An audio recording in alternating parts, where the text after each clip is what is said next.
You ever been mind-fucked before? Mr. Cortez's movie picks. I'm mind-fucking you right now.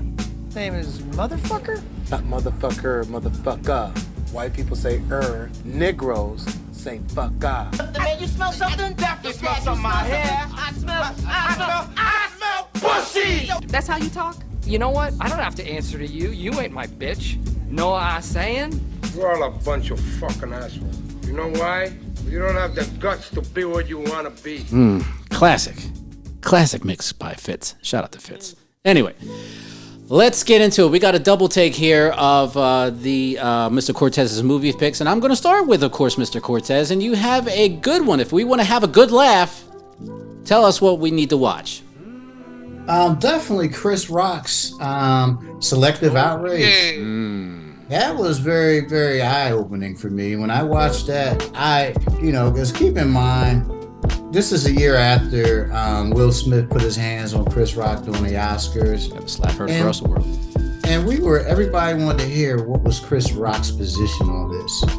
So we waited the whole year, and it paid off because I felt as though what he was saying in this, he did a good job. I mean, it was a lot of heavy profanity, being used. If you want to watch this, you can't have no little ones around. Nah, probably not.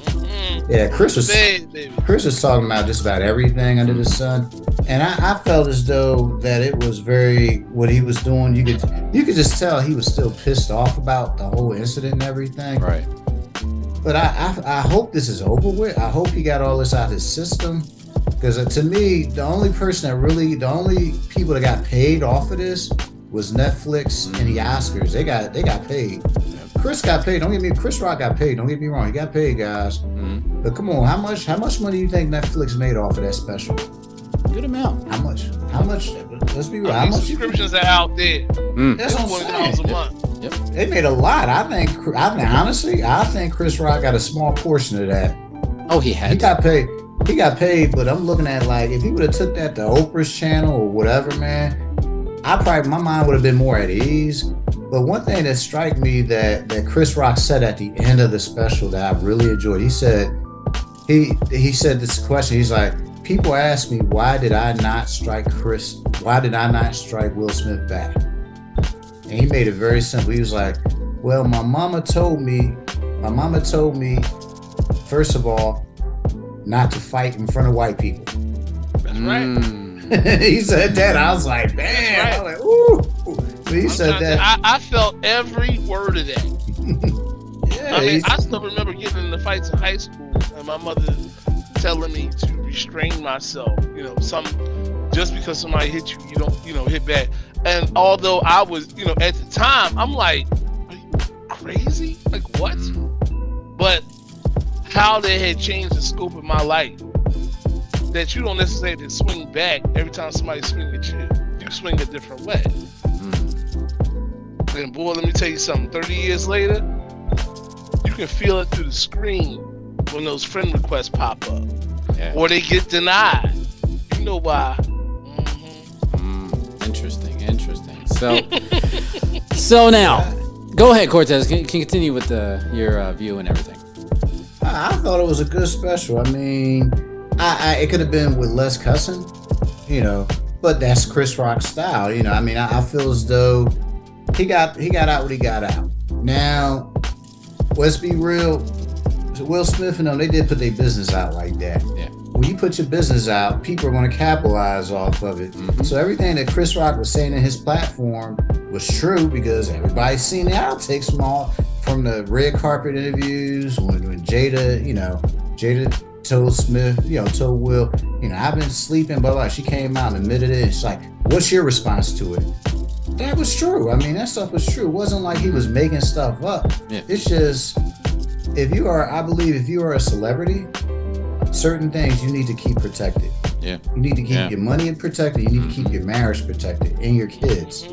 Very true. He messed up. They messed up when they put their marriage out on Easy Street like that, because now you got everybody out here that knows your business. Yeah. Now they can use it against you. They can use all your info against you that you put out there. So red carpet was what Chris Rock did. He just took red carpet and summarized it up for everybody.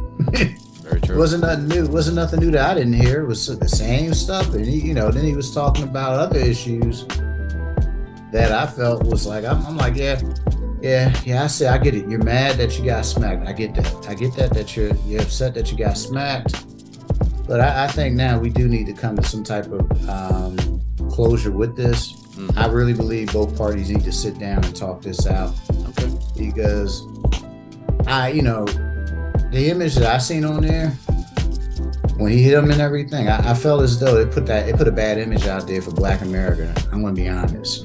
It made people think this is how Black folk behave when they can't solve problems. How many stars are you going to give Chris Rock's Selective Outrage? I'm gonna give it a 4. Okay. The cussing was just a little extreme for me because he called Jada a bitch. I don't know how many times he called Jada a bitch. And I always been raised not to call, not to sit there and call a woman a bitch every 5 minutes. So that's just me. Okay. That's just my background. But the cussing was a little heavy. It was very heavy cussing in that joint. No, overall, don't be surprised. Mr. Cortez does curse like a sailor. It's just on the low.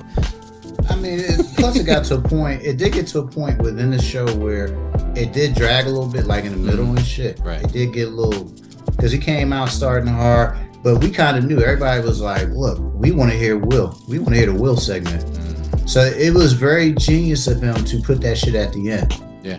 Instead of putting it in the beginning. If he would have put it in the beginning, I don't think it would have got as much power as it had. I mean, for the past, I think 2 weeks, it's been #1 on Netflix for the past 2 weeks, I think. Okay. So he got his point across, but again, I would check it out for yourself, folks. I seen it twice because prepping for the show and everything, I wanted to make sure I was giving him a fair deal.